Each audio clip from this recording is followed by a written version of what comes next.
Mountain. We're starting our Snapdragon Harvest for this season, and we just kind of wanted to show you that these are the Cool Series and Costa Series Snapdragons. They weren't pinched, and they actually, we've got really great stems on these guys. The heads are a little smaller than I would have thought, but the stem length is really pretty good, and they're pretty robust. And they've got a lot more to go, because I think as they open up, we'll probably still get a pretty good sized head on them.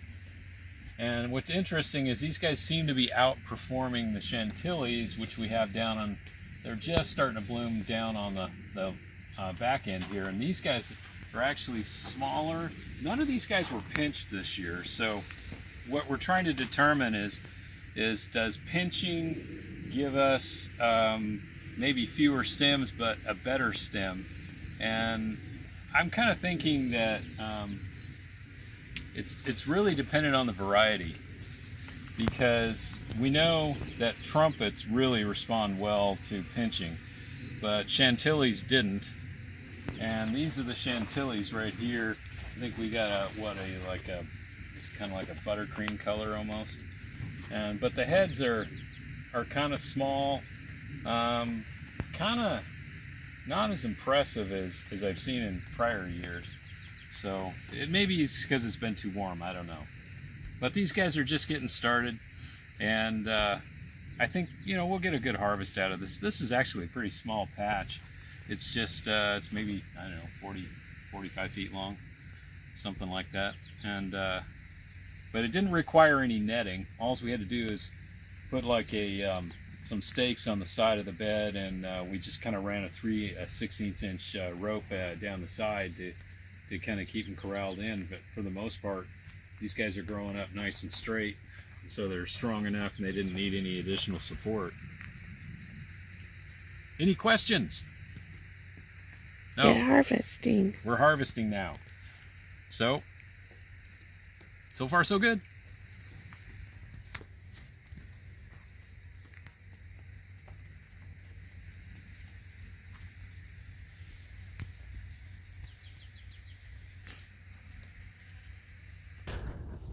The potato compost experiment, it's working out really well. It's been a month since we planted these guys, and these are all Yukon Gold type, so they're going to be I guess early mid type potatoes, so they'll probably be finished in July. And I'm just going around the outside and kind of tucking inside some extra straw for keeping the light off of anything that might grow near the surface. But these guys are looking really healthy, and they got a little nippy on, we had some cold nights when they first germinated, and there's a couple on the outside that had some early leaves that got a little damaged, but it's they're growing out of it real fast. So I think this thing is going to be really cool. It's going to produce quite a few. I think we have 30 plants in here roughly, and just about all of them came up. So what's that, 150 pounds of potatoes? Yikes. Yikes. Should be pretty cool. So there's not much to do to this thing. I don't have any irrigation set up on it. And so occasionally, once in a while, if I need to, I'll check and see if it needs a little water. But we get an occasional rain every now and then, and at least we will till about 4th of July. So there's plenty of moisture in this whole pile, so I don't think I'll need to do anything other than just make sure that none of the potatoes are getting any kind of light shining on them. I think this looks great. What do you think? Potatoes, positive. Yeah. So let's move on. Okay, this was, we did a video on planting sunflowers over an area that had tulips. And I have to be remiss that we didn't do a very good job on weed control, but the sunflowers are blooming now. These are just little guys, and they're perfect for bouquets. And this was the Premier Orange group, and they all are really pretty healthy. And I got a nice little undercover cover crop going here. We also have a problem in our tunnel with thistle. Canadian thistle got in here, and it's kind of spread by rhizome from outside, and we've been kind of fighting it popping up all over the place in here for quite some time, but we'll just have to keep working on it. This year we're going to be reskinning this tunnel, so there's some things on the outside that we haven't done, but we are going to be replacing all of the guide ropes and everything like that, because it's been, gee, when did we do this? Like 2012? So it's long time way ago. overdue. And so anyway, just wanted to kind of show you, this is probably what, 2 months, not quite 2 months since we planted these guys. The timing was to get them for Mother's Day, and we did make a.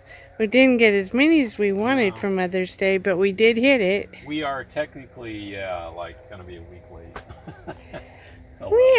We had quite a few stems. Yeah, we did, but this is gonna be a good harvest this week. And then we got another variety further down.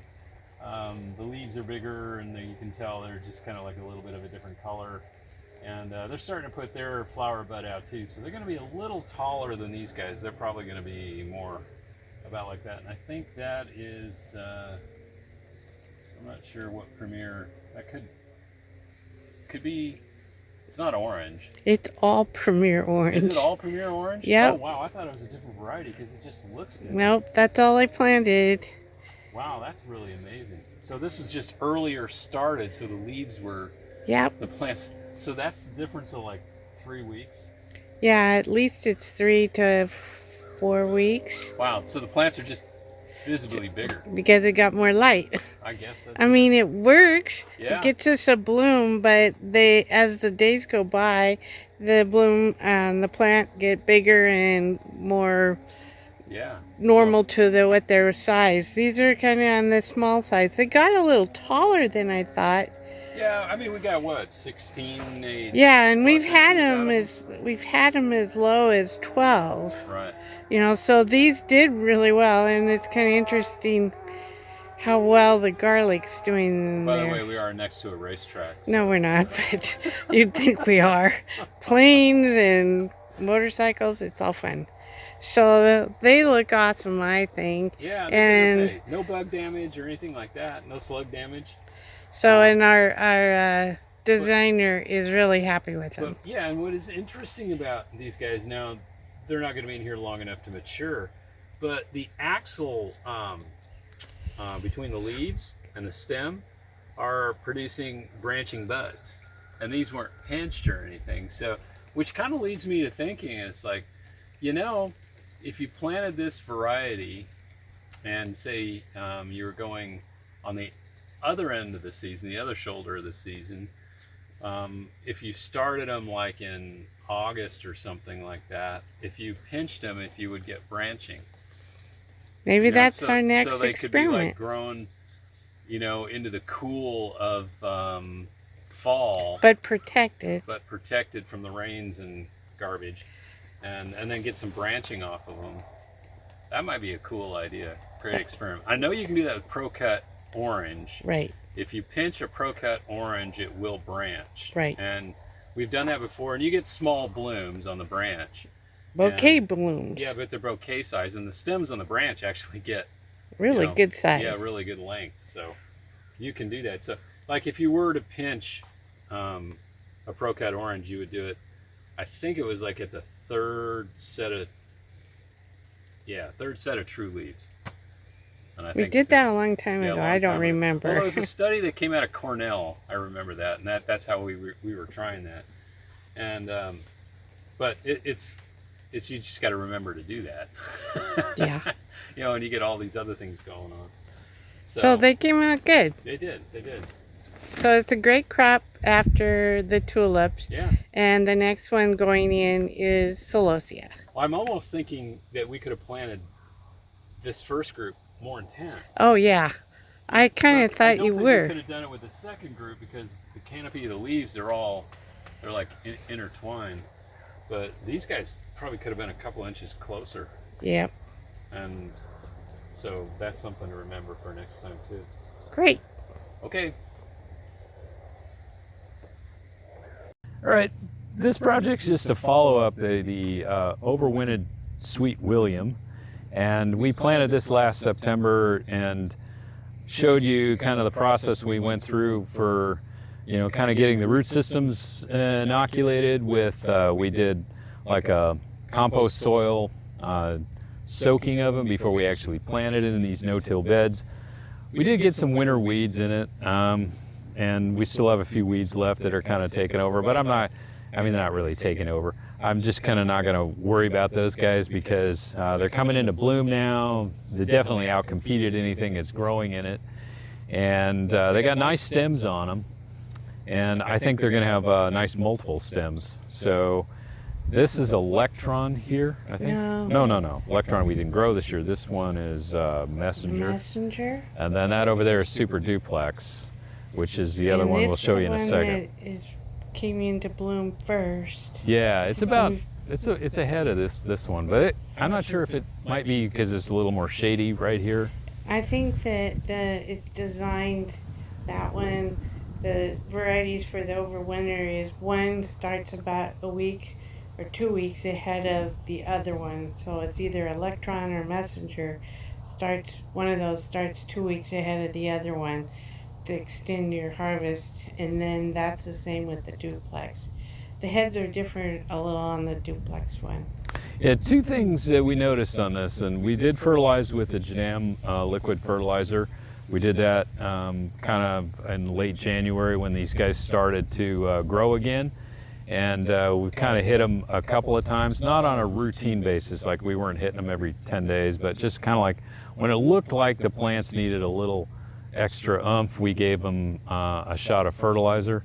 But one thing that we noticed on them this year, and this is the first time this has happened, is we usually in May get this type of bug. It's called a spittle bug, and what it does is it's a sap-sucking bug, and what it does is it kind of makes this bubbled encasing around itself, and it can stain the plant. It can kind of deform, parts of the stem where it's at. Mostly it's a nuisance. But it's mostly a nuisance, yeah. And it doesn't last long. It lasts about 3 or 4 weeks, and then usually by, when things start warming up in June, it just kind of disappears. And it's always on dianthus. It's always on the dianthus, and this year it's significantly less, almost in some cases. I mean, I'm looking at this, I really don't see. So far, I've taken several bunches off of the Super Duplex and found it only on one. Yeah. One stem. So I guess there's something to be said for, doing it this way, giving the plant a good shot at getting a good root system, and then giving it a little extra, nutrition when it needed it. Seems like common sense, right? Right. But it did pretty well. The other thing I noticed here about this variety versus the Super Duplex is the Super Duplex, even though it bloomed first, it's nice, but the heads are a little smaller. Right, it's a different style. Some of them are really branchy, and others are just a small head. Right.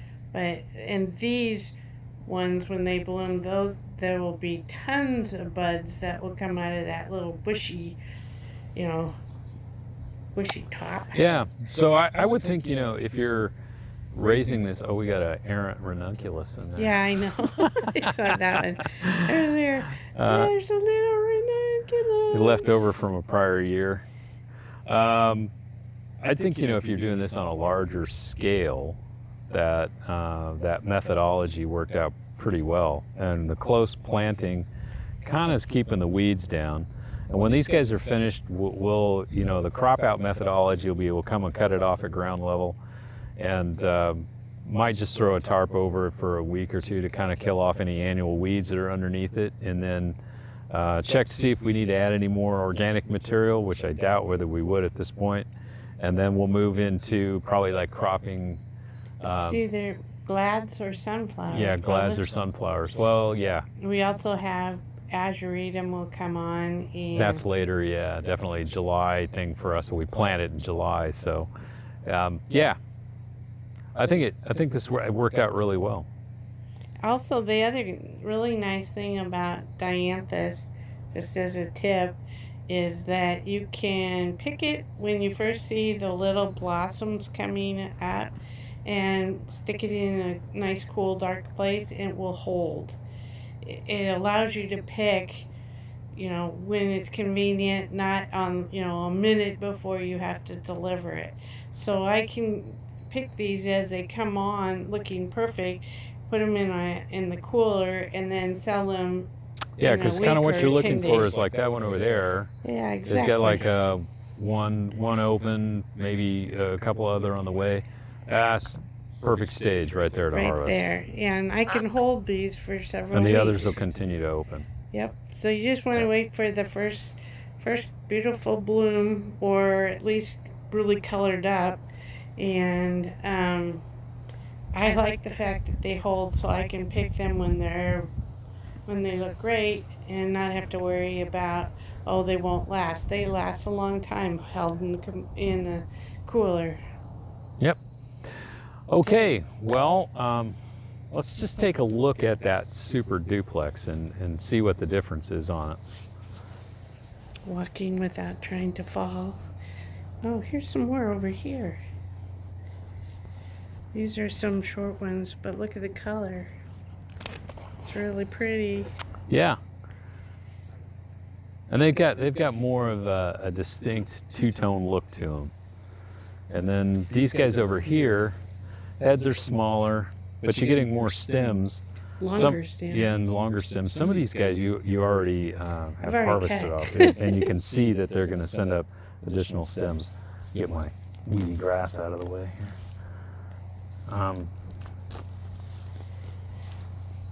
These make a nice, sort of what you would call a filler flower in bouquets. I don't make bouquets anymore, but my designers do, and they just love these. They have nice, sturdy stems, and I, give them all kinds of length. Some are short, but try and give them the full length of beautiful flower, and that way they can be in both tall arrangements and short ones. So how long will you harvest on this? Probably in the first part of June. Yeah, so that gives what, about 5 weeks? 5 weeks. Yeah, Yeah, that sounds about normal. that's about right. I mean, it kind of just depends. Well, it These just are gets cool to season, yeah. so they will do better if things stay a little on the cooler side. They're not. But they the don't- foliage, the foliage will start to go, and then the blossom size will The be stems will get yeah. small, and So then we'll just call it, and that's it.